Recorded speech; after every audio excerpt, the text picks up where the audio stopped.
The Galactic Council chamber floated above the crystalline surface of Nexus Prime, a neutral world at the center of known space. Inside the vast dome, representatives from 47 species gathered in their designated atmospheric zones. The air shimmered where oxygen met methane, where heat touched cold. Council Speaker Threndax, a towering insectoid from the Zithri Collective, raised 4 of his 6 arms for silence. His compound eyes gleamed under the artificial lights.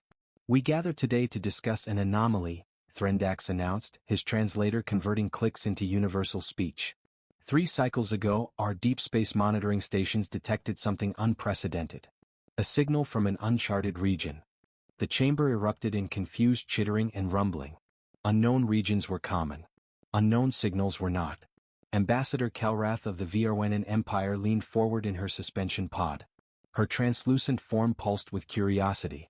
"What makes this signal special, Speaker?" Threndax gestured to the holographic display. A star map appeared, showing the outer rim territories. A single red pulse blinked in the darkness beyond charted space. "The signal is artificial. Complex. Mathematical," Threndax explained. "But here is what troubles us. The transmission method is primitive. Radio waves. Electromagnetic radiation. Technologies we abandoned 10,000 cycles ago." Laughter rippled through the council. The Krell delegates, massive reptilian beings, slapped their tails against the floor in amusement. "Primitives," one Krell warrior bellowed. "Let them play with their toys. Why waste our time?" But Threndax raised a claw for continued attention.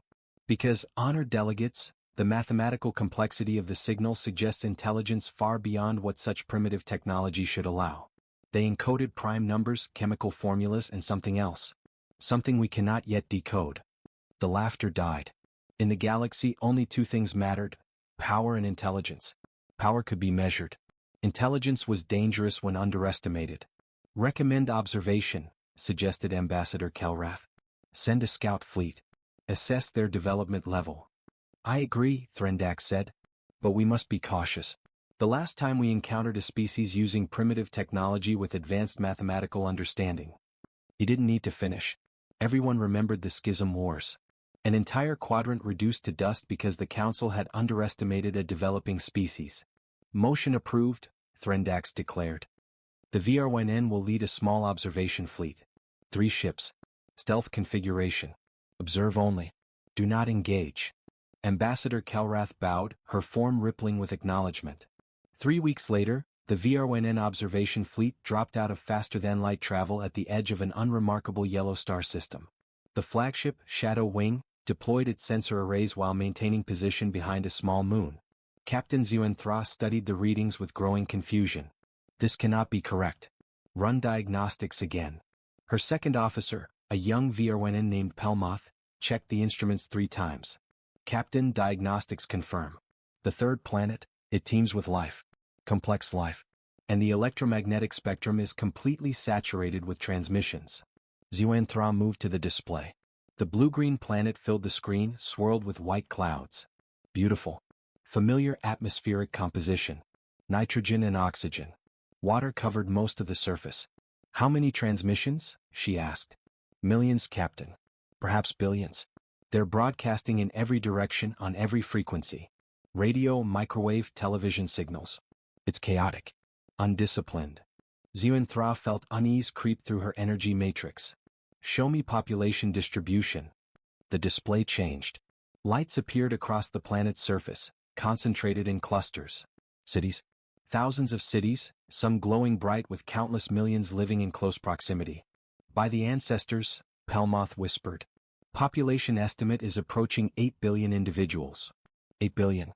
The number staggered Zuenthra.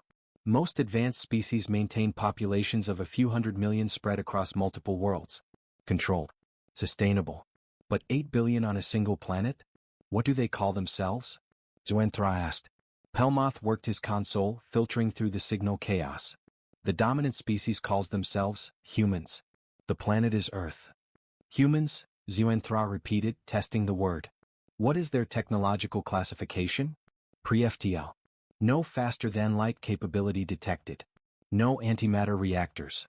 No gravity manipulation. They still burn chemical fuels for energy and propulsion. But Captain. Pelmoth's voice carried confusion. They've split the atom. They have nuclear weapons. Thousands of them. Xuanthra's form flickered with alarm. They discovered nuclear fission before space travel? Before clean energy? How are they not extinct? Unknown, Captain. But there's more. They have primitive satellites in orbit. A small space station. They've sent crude probes to neighboring planets. And their computational systems, while primitive in construction, show remarkable sophistication in application. Xuanthra studied the planet below. 8 billion souls, burning chemical fuels, playing with nuclear fire, yet somehow surviving. Thriving.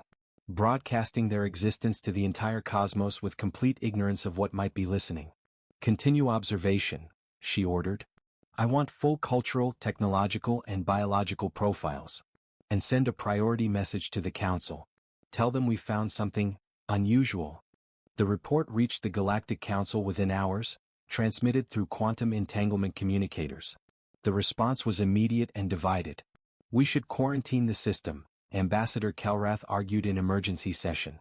Standard first contact protocol demands we observe for at least a century before revealing ourselves. Especially for species this primitive. Threndax clicked his mandibles thoughtfully. Yet they are not entirely primitive, honored Ambassador. Captain Xuanthra's report shows troubling sophistication. These humans have achieved nuclear physics, quantum mechanics, and genetic understanding. All while still confined to their birth world. Which makes them dangerous, growled Commander Korthak of the Krell Empire. The massive warrior stood 9 feet tall, his scales gleaming like burnished copper. A species with such power but without the wisdom of space travel? They will destroy themselves. Or worse, they will spread their violence across the stars. Perhaps, interjected Ambassador Silinth, representative of the pacifist Lumina species. Her crystalline body chimed with soft harmonics. Or perhaps they represent something we have not seen before.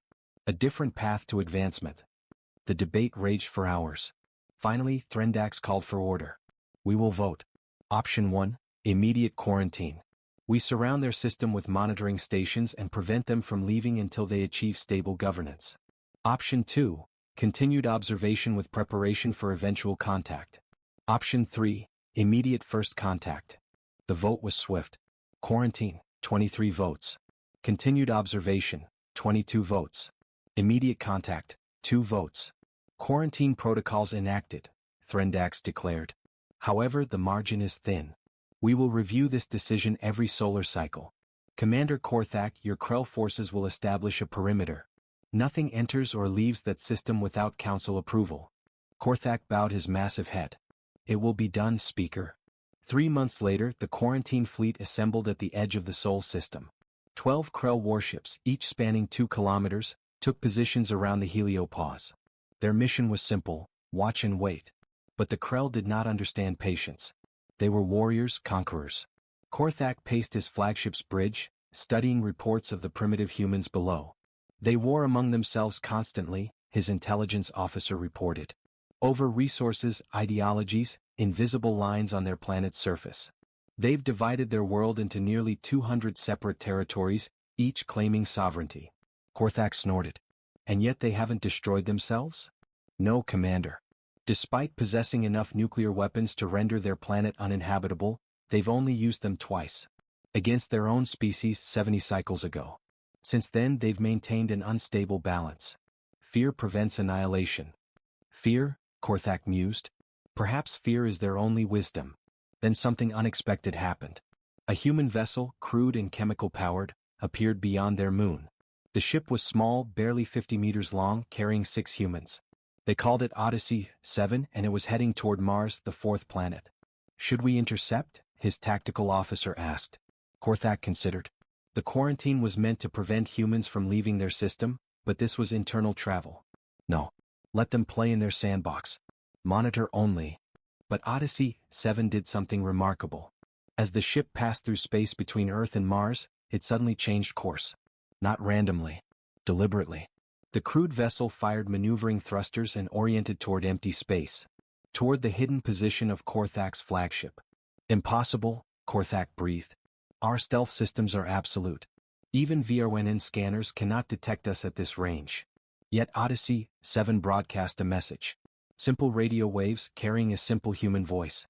This is Commander Sarah Chin of the Earth vessel Odyssey 7 to the unknown ships at bearing 273 Mark 6. We know you're there. We've known for weeks. We tracked your gravitational signatures, your heat dispersal patterns, your quantum fluctuations. Your stealth is impressive, but physics doesn't lie. We mean you no harm. We only want to talk. The bridge fell silent. Every Krell warrior stared at the tactical display in disbelief. How? The tactical officer whispered. Korthak felt something unfamiliar stir in his chest. Respect. They saw through Krell military stealth with chemical rockets and primitive sensors. Impressive. Orders, Commander? Korthak made a decision that would alter the course of galactic history. Open a channel. Let's talk to these humans. The transmission crackled to life. Sarah Chen's face appeared on the display, human features compressed into a small frame covered by a white pressure suit. Her eyes were sharp, intelligent, fearless. This is Commander Korthak of the Krell Empire, representing the Galactic Council. You are surprisingly observant for a pre-FTL species. Sarah Chin smiled and Korthak noticed her teeth. Blunt but present. A remnant of evolutionary predation. Commander Korthak, thank you for responding. We've been studying your positioning for 3 months. You're not as invisible as you think. Now, shall we discuss why you're surrounding our solar system with warships? Korthak's warriors exchanged glances. This human showed no fear. No submission. Only curiosity and confidence. That, Korthak replied, is a very long conversation. Good, Sarachin said. We brought coffee. We have time. The unauthorized contact created chaos in the Galactic Council. Threndax convened an emergency session within hours of receiving Korthak's report. You violated quarantine protocol. Ambassador Kelratha's form flashed angry crimson. First contact requires centuries of preparation, cultural studies, careful integration plans. The humans made contact first, Korthak countered, his deep voice rumbling through the chamber. They detected our fleet despite stealth systems designed to fool civilizations 10,000 years more advanced. What would you have me do? Ignore them? They would have simply continued developing detection methods until nothing remained hidden. Threndax studied the conversation logs between Korthak and Commander Chin. The human had been direct, intelligent, and disturbingly well-informed. After detecting the Krell fleet, human scientists had apparently been monitoring the entire solar system for additional anomalies. They found 17 different observation posts from various council species, each believing themselves perfectly hidden. The humans had catalogued them all, noting energy signatures, gravitational anomalies, and quantum distortions. This is unprecedented, Threndax admitted. A pre-FTL species detecting advanced surveillance systems? How? Ambassador Silinth chimed softly. Perhaps we underestimated what primitivity means. The humans have something we lost millennia ago: necessity. They developed their technology through struggle, competition, survival. While we perfected our systems over thousands of generations, they compressed similar advancement into mere centuries. Their methods are crude, but their minds are sharp. Sharp enough to be dangerous, another delegate warned. Korthak slammed a massive fist on his podium. I disagree. I spoke with Commander Chin for 3 hours. She is intelligent, yes. But more than that, she is reasonable. When I explained the quarantine, she understood. When I described galactic politics, she grasped the complexity immediately. These humans are not savages. Then what are they? Kelrath demanded. Unknown, Korthak admitted. But I recommend we negotiate formal contact. They already know we exist. Hiding serves no purpose. The vote was closer this time. 25 for formal contact. 22 against. The motion passed. 1 week later, a council delegation arrived at Earth. Not a military fleet this time, but a proper diplomatic vessel, the Harmony's Voice. It descended through Earth's atmosphere in broad daylight, witnessed by billions of human eyes through their primitive internet and television networks. The ship landed in Geneva, Switzerland, where human leaders had hastily assembled. The United Nations complex became the site of first official contact between humanity and the galactic community. Threndax led the delegation personally, accompanied by representatives from 12 major species. They emerged from the ship to find human leaders waiting. Presidents, prime ministers, scientists, generals. But Threndax's attention fixed on one human standing slightly apart from the others. Commander Sarah Chin, now wearing a formal military dress uniform covered in colorful ribbons. She met his compound gaze without flinching. Welcome to Earth, Council Speaker, she said. We've prepared a reception hall. I hope the atmospheric mixture is comfortable. Threndax clicked his approval. It is adequate. You honor us with preparation. The first formal meeting lasted 18 hours. Human leaders had thousands of questions.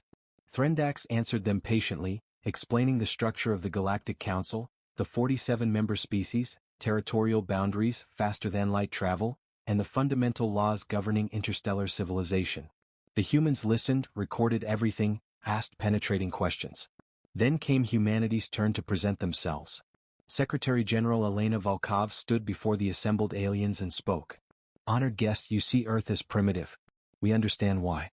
We have not achieved faster-than-light travel. We struggle with energy production. We war among ourselves. But we wish to show you something. A holographic display activated, showing Earth's history. Threndax watched as the presentation compressed 4 billion years into minutes. Life emerging from oceans. Creatures evolving, adapting, surviving. Then humans appeared, primitive and weak. But the humans didn't stay weak. The display showed their progression. Stone tools to bronze to iron. Agriculture to cities to empires. Feudalism to democracy to global civilization. The printing press. The Industrial Revolution. Electricity. Computers. The Internet. Genetic engineering. Artificial intelligence. Nuclear fusion reactors coming online. Quantum computers solving problems that would take conventional systems millennia. All in 10,000 years. Threndax felt his blood cool. The Zithri had taken 300,000 years to achieve similar progress. Most species took longer. We are young, Elena continued. We are flawed. We make mistakes. But we learn quickly. We adapt. We survive. When challenges arise, we overcome them. When obstacles block our path, we find another way. This is what humanity offers the galaxy. Not perfection, but persistence. Not wisdom, but willingness to learn. She paused, letting her words settle. We ask for membership in the Galactic Council. Not as primitives to be pitted, but as equals to be respected. The chamber fell silent. Then Korthak stood, his massive form dominating the room. I was sent here to observe primitives. Instead, I found something else. I found warriors, thinkers, survivors. The Krell Empire supports Earth's petition. One by one, other delegates stood. Not all, but enough. Threndax raised his arms. The matter will be formally voted upon. But I believe, my human friends, that the galaxy is about to change. 3 months of intense negotiation followed. The Galactic Council debated humanity's membership with unprecedented fervor. Finally, the vote came, 28 in favor, 19 against. Earth became the 48th member of the Galactic Council. But not everyone celebrated. In the shadowed reaches of the Krell Empire's capital world, a secret meeting took place. Military commanders who opposed Korthak's support for humanity gathered in an underground chamber. He grows soft, General Vrakthor snarled. These humans are a threat, yet Korthak treats them as equals. More than equals, another general added. He admires them. Have you seen his reports? He describes their military history with reverence. Their capacity for strategic thinking. Their adaptability in warfare. Vrakthor's eyes gleamed.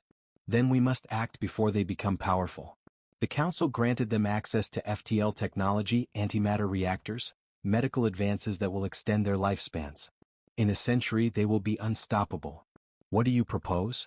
A demonstration, Vrakthor said coldly. We test these humans. We show the Council what they truly are beneath their diplomatic facade. Warriors, killers. And when they reveal their violent nature, the Council will see we were right to fear them. The plan was set in motion with calculated precision. Vrakthor's faction, calling themselves the Purists, staged an attack on a human colony ship. The vessel, named New Horizons, carried 50,000 humans to Proxima Centauri b, Earth's first extrasolar colony. It traveled at sublight speeds, taking advantage of recently gifted Galactic Council life extension technology. The journey would take 4 years, but the colonists would arrive healthy and young. The Purist fleet struck without warning. 3 Krell destroyers dropped out of FTL directly in the ship's path. Energy weapons charged. This is Captain Marcus Webb of New Horizons to unidentified vessels. We are a civilian colony ship under Galactic Council protection. Please state your intentions. Intentions. Vrakthor's voice dripped with contempt. To show the galaxy what humanity truly is. Defend yourselves if you can. The first energy blast struck New Horizons' bow, overloading shields the humans barely understood how to operate. The colony ship shuddered. 50,000 souls screamed. Captain Webb didn't hesitate. All hands to emergency stations. Launch all shuttles. Broadcast distress on all council frequencies. Move people. New Horizons wasn't a warship. It had minimal weapons, basic shields, no military training. But it had something the purists didn't expect. Humans who refused to die quietly. Webb activated the ship's maneuvering thrusters, throwing the massive vessel into an evasive pattern. Impossible maneuvers for a ship that size. The colony ship twisted, dove rolled. Chemical thrusters fired in sequences that defied conventional tactics. "They're evading," a purist officer shouted in disbelief. "It's a colony ship." Vrakthor roared. "It masses 5 million tons. It shouldn't be able to move like that." But the humans used every bit of momentum, every gravitational well, every physics principle they knew. New Horizons wasn't graceful, but it was unpredictable. Webb broadcast continuously. "This is New Horizons to Galactic Council. We are under attack by Krell vessels. Coordinates transmitted. We have women and children aboard. Requesting immediate assistance." The distress call reached Earth in minutes. The response was immediate. "This is Admiral James Carter of the Earth Defense Fleet. New Horizons were coming. Hold on." Earth's military had received substantial upgrades in 3 months. Council-gifted FTL drives had been installed on 12 human warships, vessels originally designed for system defense. They weren't sophisticated. They were retrofitted destroyers and cruisers, human-designed and human-crewed. But they were fast.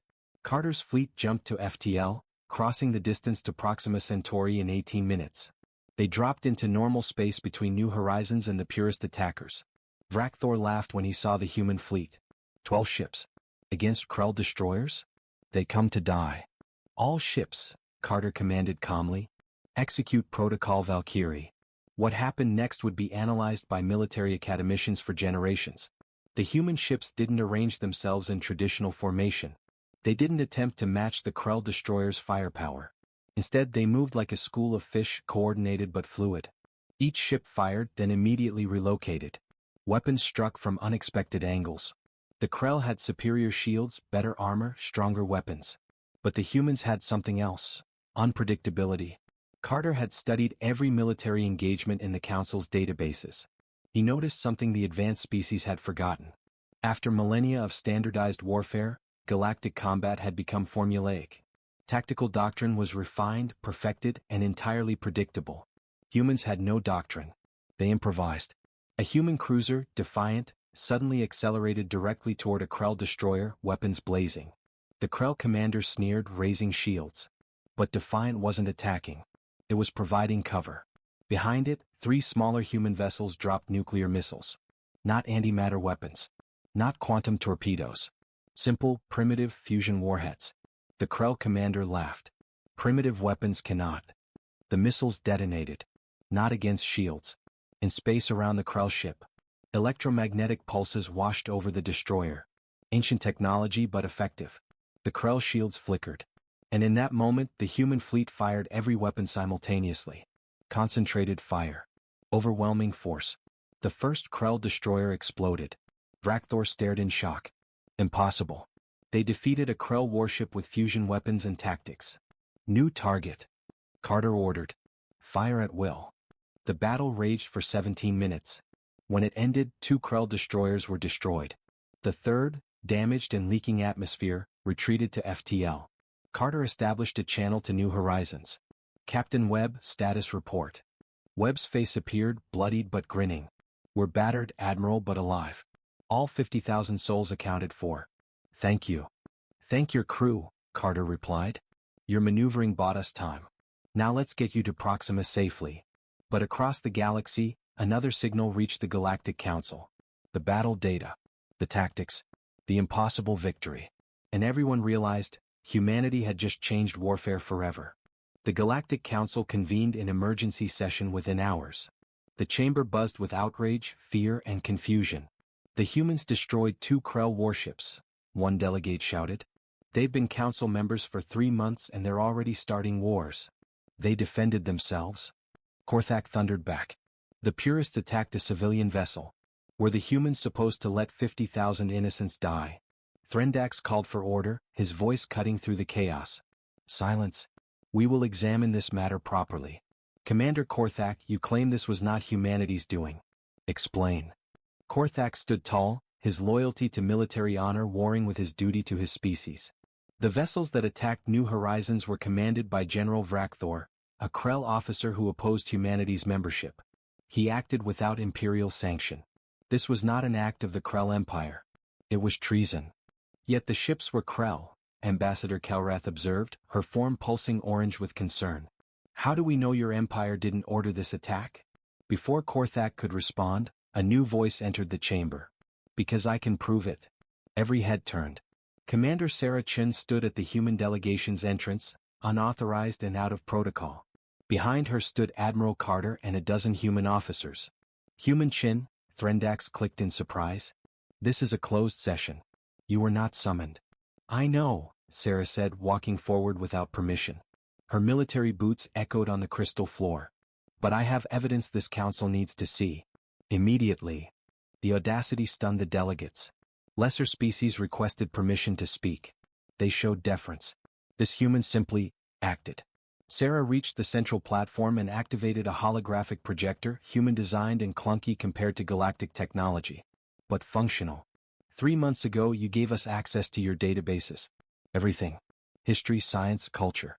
We've been studying. The hologram displayed communication logs, encrypted transmissions. Your encryption is sophisticated. But you made an assumption. You assumed no species would achieve quantum computing before FTL travel. We did things backwards. She expanded the display. These are transmissions between Vrakthor and other purist sympathizers. 43 Krell officers, 12 Zithari conservatives, even 6 VRWNN isolationists. They plan this attack together. Not to destroy humanity, but to make us reveal our true violent nature, so the Council would expel us. You decrypted classified military communications? Ambassador Kalratha's form flashed red with alarm. In 3 months. In 6 weeks, Sarah corrected.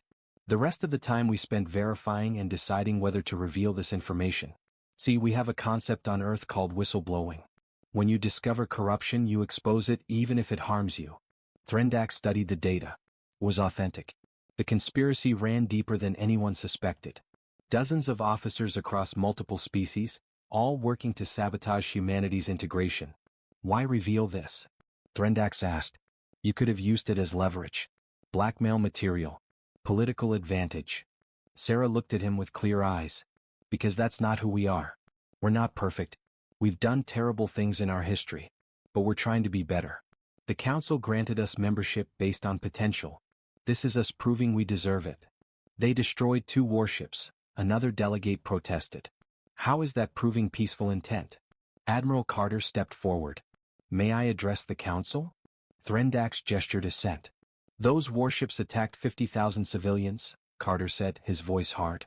In human military doctrine that's called a war crime. We responded with proportional force to eliminate the threat. We did not pursue the fleeing vessel. We did not retaliate against Krell civilian targets. We defended then stopped. If we were the savages you fear, Vrakthor's entire fleet would be debris. The Council fell silent, processing this. The humans had power but showed restraint. They had advantage but chose transparency. Korthak spoke again. The Krell Empire formally denounces Vrakthor and his conspirators. They will be hunted, tried, and punished according to imperial law. And I personally apologize to humanity for this betrayal. Sarah turned to him. Commander, you saved 50,000 human lives by supporting our Council membership. You gave us the legitimacy that made other species think twice before attacking. We owe you a debt. You owe me nothing, Korthak replied. You earned your place here. Threndax raised his arms. This Council must vote. First, on whether humanity violated any laws in defending the New Horizons. Second, on whether humanity's membership should continue. The first vote was unanimous. Humanity acted within self-defense rights. The second vote was overwhelming. Humanity's membership confirmed, with only 3 dissenting voices. But then Sarah spoke again. Council Speaker, we have a request. Name it. We want to help hunt the purists. They tried to kill our people. They're undermining galactic peace. We're new here but we're not helpless. Use us. Threndax considered. Allowing humans into galactic security operations? It was unprecedented. But these were unprecedented times. Request granted, he decided. Let's see what humanity can really do. In the shadows, watching the broadcast from a hidden outpost, Vrakthor snarled. The humans had outmaneuvered him. Worse, they'd made allies. The purists will not forget this, he vowed. Humanity will learn. The galaxy is not kind to the bold. But he was wrong. The galaxy was about to learn something else entirely. Humanity didn't just survive in hostile environments. They thrived there. The purist fleet had gone to ground, hiding in the lawless regions beyond Council space. These territories, known as the Fringe, were home to pirates, smugglers, and species who rejected galactic authority. Perfect refuge for traitors. Admiral Carter assembled a task force, 6 human ships and 12 Council vessels representing 5 species. Korthak commanded the Krell contingent personally, determined to bring his traitorous kin to justice. We're hunting 40 purist vessels across a region spanning 20 light years, Carter briefed his officers aboard the flagship Endeavour. They could be anywhere. Conventional search patterns would take years. Then we won't use conventional patterns, Sarachin said. She had been promoted to captain and given command of the reconnaissance vessel Pathfinder. We'll think like prey. Korthak tilted his massive head. Explain. On Earth, when predators hunt, prey animals go where they're safest.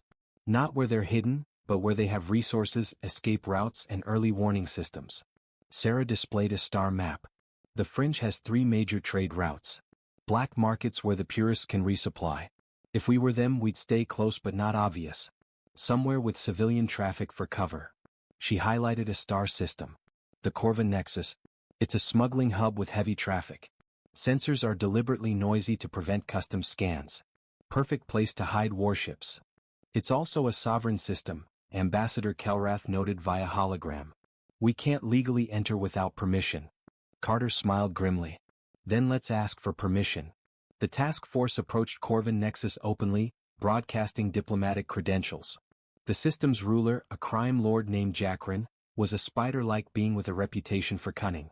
Why should I allow Council warships into my system? Jakrin's image appeared, his 8 eyes gleaming. It's bad for business. Because the purists are using your system to hide, Sarah replied. When the Council eventually finds them here, your entire operation gets shut down. Or you could cooperate, help us remove them, and earn considerable goodwill. Goodwill doesn't pay my expenses. No, Sarah agreed. But this does. She transmitted a data packet. Complete schematics for human quantum computing systems. Untraceable. Worth billions on the black market. Jakrin's eyes widened. You're bribing me with classified technology? I'm offering a fair trade. You get something valuable. We get something we need. That's business, right? The crime lord chittered, which his translator rendered as laughter. I like you, human.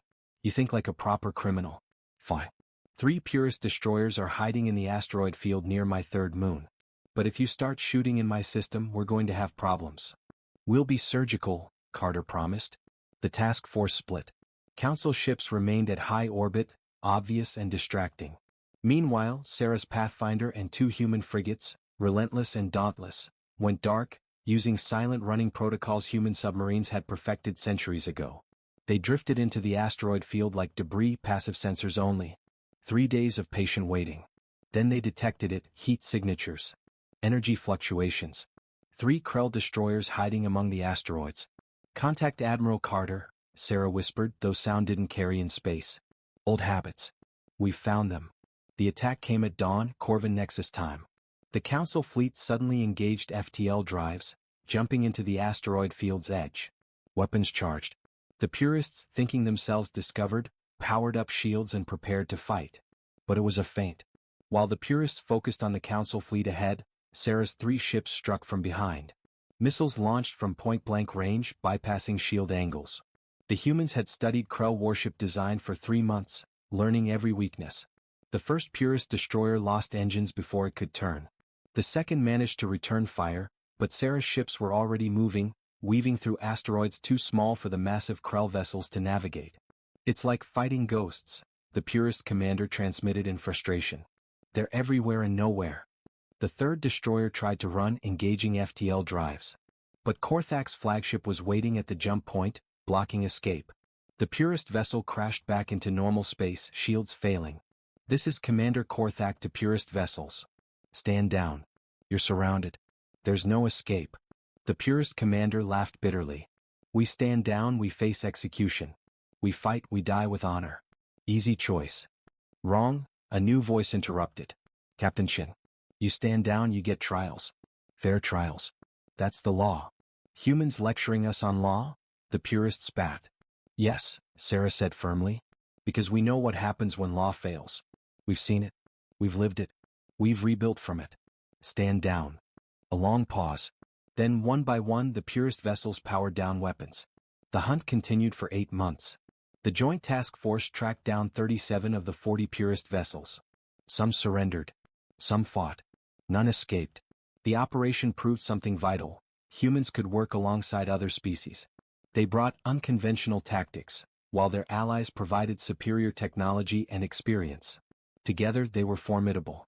But 3 purest ships remained at large, including Vrakthor's flagship. He's gone deep, Korthak admitted during a strategy session. Beyond the fringe. Into the dark zone. Carter studied the map. The dark zone was unmapped territory, unexplored by the Council for 10,000 years. Dangerous space filled with anomalies, dead worlds, and things best left undiscovered. Why would he go there? Sarah asked. Korthak's expression darkened. Because something is there. Rumors. Legends. Ancient weapons left by the progenitors, the species who ruled the galaxy before us. Most believe they're myths. And if they're not? Carter pressed. Then Vrakthor is looking for something that could threaten everyone. Council and humanity alike. Sarah met Carter's eyes. No words needed. They both knew. We go after him, Carter decided. That's suicide, Ambassador Kelrath protested via hologram. The Dark Zone has destroyed every expedition sent into it. Then it's a good thing we're bringing humans, Sarah said with a fierce grin. We specialize in surviving the impossible. Threndax gave his blessing reluctantly. If you find anything in the Dark Zone, report immediately. Do not engage unknown forces. We cannot lose you, Admiral Carter. Humanity has become too important. The task force, now reduced to 4 ships, jumped to the Dark Zone's edge. What they found there would change everything. Dead worlds. Hundreds of them. Planets scoured of life, their surfaces crystallized and glowing with residual radiation. Not nuclear. Not antimatter. Something else entirely. What kind of weapon does this? Sarah whispered, horrified. Progenitor weapons, Korthak answered grimly. They fought a war here. A war that nearly destroyed the galaxy. And in the center of the graveyard they detected 3 Krell ships. Vrakthor had found something. A structure. A space station 10 kilometers across, ancient and still powered. Its design was elegant, terrible, beautiful. Clearly not built by any current species. He's inside, the sensor officer reported. And he's activated something. Energy readings are spiking. Carter made the call. All ships, battle stations. We're going in. The ancient station hummed with power as the task force docked. Corridors stretched impossibly long, lined with symbols no translator could interpret. The progenitors had been gone for eons, but their technology still functioned perfectly. Spread out, Carter ordered. Find Vrakthor before he activates whatever he's found. Sarah led her team through crystalline passages. The station felt alive, aware. It responded to their presence, lights activating as they passed. Like it had been waiting. They found Vrakthor in a central chamber, standing before a massive spherical device. It pulsed with energy, patterns shifting across its surface. Stop! Sarah shouted, weapons raised. Vrakthor turned slowly. The general looked haggard, obsessed. You don't understand. None of you understand. The progenitors didn't disappear. They ascended. And they left this gift behind. What gift? Korthak demanded, entering with his warriors. Universal control. Vrakthor gestured to the sphere. This device can rewrite quantum states across the galaxy. Reshape reality itself.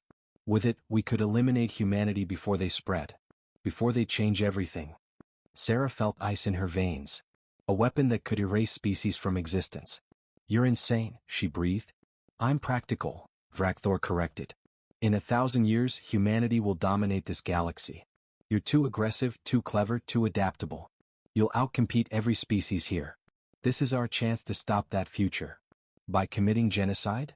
Carter arrived, flanked by more troops. That makes you no better than the monsters you claim to oppose. I'm saving the galaxy. Vrakthor roared. The sphere pulsed brighter. It was responding to his emotional state, Sarah realized. Reading intent. She had an idea. Crazy. Dangerous. Very human.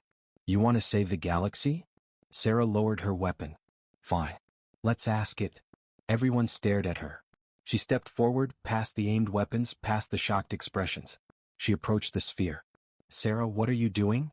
Carter hissed. Something stupid, she admitted. Or brilliant. We'll see. She touched the sphere. Energy flowed through her. Thoughts, memories, knowledge. The sphere was reading her. Learning humanity through her mind. It saw Earth's history. Wars and peace. Cruelty and compassion. Destruction and creation. It saw humanity's failures. Slavery, genocide, environmental devastation. But it also saw recovery. Growth. Change. Humanity learning from mistakes. The sphere showed her something in return. The progenitor's story. They had been like the council species. Advanced, stable, peaceful, and stagnant. When a crisis came, a threat from another galaxy, they couldn't adapt fast enough. They had forgotten how to change. So they built the sphere. Not as a weapon. As a test. It's judging us, Sarah gasped. All of us. Every species in the galaxy. Seeing if we're worthy of the progenitor's legacy. Worthy? Vrakthor laughed bitterly. The humans are children playing with forces they don't understand. The sphere pulsed. Energy gathered. It was making a choice. Then it did something nobody expected. It split. Duplicated. One sphere for every species in the galaxy. 48 spheres materialized, each attuned to a different civilization. And they began transmitting knowledge. Not weapons. Not control. But understanding. Sciences the progenitors had mastered. Technologies beyond imagination. Medical advances. Energy systems. But most importantly, history. The progenitors' complete story. Their triumphs and their fatal flaw. They had been too perfect. Too specialized. When the universe changed, they couldn't change with it. The sphere isn't choosing one species, Sarah realized, tears streaming down her face. It's empowering all of us. Together. The progenitor's final gift isn't domination. It's cooperation. Vrakthor stared in horror. No. This will make the humans unstoppable. No, Korthak said quietly, approaching his former general. This gives everyone the tools to survive alongside humanity. The progenitors understood what we forgot. Diversity creates strength. Vrakthor, you're under arrest. The general didn't resist. He simply stood, broken, as his own warriors took him into custody. The sphere's knowledge spread across the galaxy within days. Every species received gifts tailored to their needs. The council convened to discuss this unprecedented event. The sphere showed humanity's potential, Threndax announced, but also their capacity for cooperation. They could have kept this discovery secret, used it for advantage. Instead, Captain Shin shared it with everyone. Because that's what heroes do, Ambassador Kalrath said, her form glowing warm purple. And perhaps the progenitors sent their signal knowing humanity would find it. Knowing we needed them. The humans didn't change the galaxy by being perfect, Korthak added. They changed it by being themselves. Flawed, stubborn, brilliant, and impossibly brave. 3 years later, Sarah Chin stood on the bridge of Endeavor, now a proper flagship built with combined council-human technology. Around her, a mixed crew of humans and aliens worked together seamlessly. They were exploring beyond the dark zone, mapping new territories. Humanity had gone from isolated and primitive to galactic pioneers in just 3 years. Admiral Carter, now promoted to fleet commander, joined her. Status report, Captain? We've detected something, sir. Another signal. Not progenitor. Something new. Something old. Something calling. Carter smiled. Well then. Let's go see what else the universe is waiting for us. Sarah grinned. Together? Always together, Carter confirmed. That's humanity's real gift to the galaxy. We remind everyone, you're stronger when you're not alone. The Endeavor jumped to FTL, surrounded by ships from a dozen species. All following that mysterious signal. All ready for whatever came next. Because the galaxy had learned something important. Humans didn't seek to dominate. They sought to explore, to understand, to connect. And in doing so, they reminded every species of what they'd forgotten. The universe was vast, dangerous, unknown. But together, anything was possible. That single human signal detected years ago had indeed changed the galaxy forever. Not through conquest. Not through force. but through the simple radical act of being human, reaching out into the darkness and saying, "Hello, we're here, let's be friends."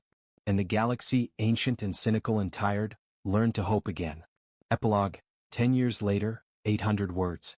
The council chamber on Nexus Prime had changed. Where once 47 species gathered in separated atmospheric zones, now the divisions had softened. Mixed delegations worked side by side, breathing shared air through personal filtration systems humanity had designed. Threndax, still council speaker after a decade, opened the session. His compound eyes had grown dimmer with age, but his voice remained strong. "We gather today to commemorate the 10th anniversary of first contact with humanity. In a single decade they have reshaped our entire civilization." It was true. The changes were everywhere. Human medical technology, combined with VRYNN energy manipulation, had extended lifespans across the galaxy by an average of 40%. Krell warriors now lived 200 years instead of 120. Zithri scholars had centuries to perfect their crafts. Human agricultural methods had ended famine on 17 worlds. Their engineering principles had made space travel 30% more efficient. Their entertainment, music, stories, games, had spread across 1,000 planets. But the greatest change was philosophical. "Humanity taught us to question our assumptions," Threndax continued. "For millennia we believed our way was the only way. Slow, steady advancement. Careful, calculated decisions. Then came a species that achieved nuclear physics before wisdom, quantum computing before space travel, and somehow survived their own adolescence." Ambassador Kalrath shimmered with approval. She had become humanity's strongest advocate after initially opposing their membership. "They showed us that chaos can be productive. That mistakes are learning opportunities. That being imperfect doesn't mean being unworthy." In the human delegation section, Sarah Chin sat with Admiral Carter. Both wore formal uniforms adorned with medals from a dozen species. Sarah had been promoted to admiral herself, while Carter had become humanity's chief military advisor to the council. "It's strange," Sarah whispered to Carter. 10 years ago, we were scared children discovering we weren't alone. Now we're helping raise galactic policy." "Not strange," Carter replied. "Inevitable. We brought something this galaxy had forgotten: optimism." The session continued with reports from across known space. The Joint Exploration Initiative had charted 300 new systems. 15 species previously thought extinct had been rediscovered in isolated corners of the galaxy. Trade had increased 400%. But then Threndax's tone changed. "However, we must address concerning developments. The signal Captain Chin detected 3 years ago has grown stronger. We now know its origin point. The star map displayed. Beyond the dark zone, beyond mapped space entirely, a region glowed red. We call it the Abyssal Cluster," Threndax explained. 78 star systems we've never explored. The signal originates from its center. And 6 months ago it changed." A recording played. The sound was haunting, musical yet mechanical, organic yet artificial. It pulsed with patterns that felt intentional. "Translation?" Sarah asked. "Impossible so far," Threndax admitted. "But our best linguists believe it's not a greeting. It's a warning. Or perhaps, an invitation." Korthak stood, his massive form even more imposing after years of human combat training had added to his already formidable physique. "The Krell Empire volunteers to lead an expedition. We fought alongside humans for a decade. We know how they think, how they adapt. The VRNN will join," Kalrath added. "Our energy manipulation may prove useful. As will the Zithri," Threndax said. "This will be the largest joint expedition in galactic history. 50 ships, 15 species, and humanity will command it." Every head turned to the human delegation. Carter stood slowly. "Council Speaker, we're honored. But commanding such a diverse fleet, that's unprecedented." "So is everything about humanity," Threndax replied. "You've earned this trust, Admiral Carter. Will you accept?" Carter looked at Sarah. She nodded. Together they faced the council. "We accept," Carter said. "But on one condition. This isn't a human expedition with alien support. This is a galactic expedition. Every species contributes equally. Every voice matters. We command, but we listen." Threndax's mandibles clicked approvingly. "Spoken like true leaders. The expedition launches in 6 months. Prepare well. The Abyssal Cluster may hold wonders. Or horrors. Or both." 6 months later, the Grand Fleet assembled at the Dark Zone's edge. 50 warships, research vessels, and support craft from across the galaxy. The flagship, named Unity, was a collaborative masterpiece: human design, Krell armor, VRWN engines, Zithri sensors, and components from a dozen other species. On the bridge, Sarah stood at the captain's chair while Carter coordinated the fleet from the command center. "All ships report ready," the communications officer announced, a Lumina named Crystalise whose chiming voice had become familiar to everyone. Sarah took a breath. Somewhere ahead, in unexplored darkness, something was calling. Something that might be friendly, might be hostile, might be beyond their comprehension entirely. "All ships," she transmitted. "This is Admiral Chin. Today we venture into the unknown together. Not as separate species but as one galactic civilization. Whatever we find out there, we face it united. Humanity didn't come to the stars to conquer. We came to explore, to learn, to connect. And now, thanks to all of you, we do this together." She paused, then smiled. "Engage." 50 ships jumped to FTL simultaneously, their combined energy creating a light show visible from nearby systems. They crossed into the abyssal cluster and disappeared from all known sensors. What they would find there, no one could predict. But for the first time in galactic history, every species faced the unknown with hope rather than fear. Because humanity had taught them something precious. The universe might be dark and vast and terrifying. But you don't have to face it alone.